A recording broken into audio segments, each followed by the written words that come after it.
Ay, sa wakas, buti naman at nagising na yung kasama ko dito sa bahay. Dami-daming lilinisin, dami-daming gawain, tanghali na akong gumising. Tirik na yung araw, oh, tas-tas ng araw, oh. Tapos ngayon lang gigising, yung mga manok di pa napapakain. Tapos mamaya magkakape na agad siya. Oh, hindi, tayo mo dyan. Pakain ka na ng manok. Wala.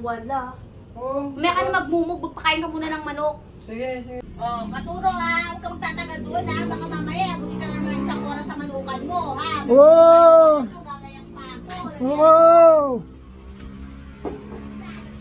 Ay nako, makapagpakain na nga ng manok. Kasi naman, yung misis ko, putak ng putak. Buti tong manok ko, sa umaga lang to tumitilaok. Tapos yung babae naman, pagkatapos lang mangitlog. Ay yung misis ko, oras-oras, umaga, tanghali, gabi, putak ng putak. Di mo malaman kung anong pinuputak-putak. Utos ng utos, utos dito, utos doon. Oh my God, buti pa tong manok. Ha? Etong manok, pwede mong katayin. Yung misis mo, pulos, lukbit, pwede mo gurud katayin yon. Tao naman yon. Asawa mo naman yon. So, buti tong manok, may pakinabang. Oh, bilisan yung tumaba at kakatayin ko na kayo. Ay naku, nababadrip ako. Umagang umaga, nagpuputak-putak na naman yung asawa ko doon. My God! Alam nyo guys, kaya ako lumabas kasi sobrang naririndi na talaga yung tenga ko.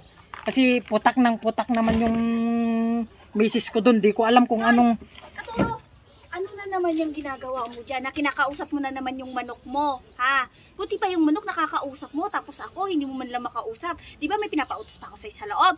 May ka nga sa akin. O, di ba may pinapautos? Ay, sabi ko, maglaba ka. Pagkat mo maglaba, mamlansya ka pa. O, magsasaing ka pa, hindi ka pa nakasaing, di ba? O, iniluluto mo, iniwan mo doon. Iniwan ko yun. Oo, wag ka na magsalita. Di ba sabi ko sa'yo, sundin mo yung mga sinasabi ko. O, yung alaga mo, yung batang maliit doon. O, pinaliguan mo na ba?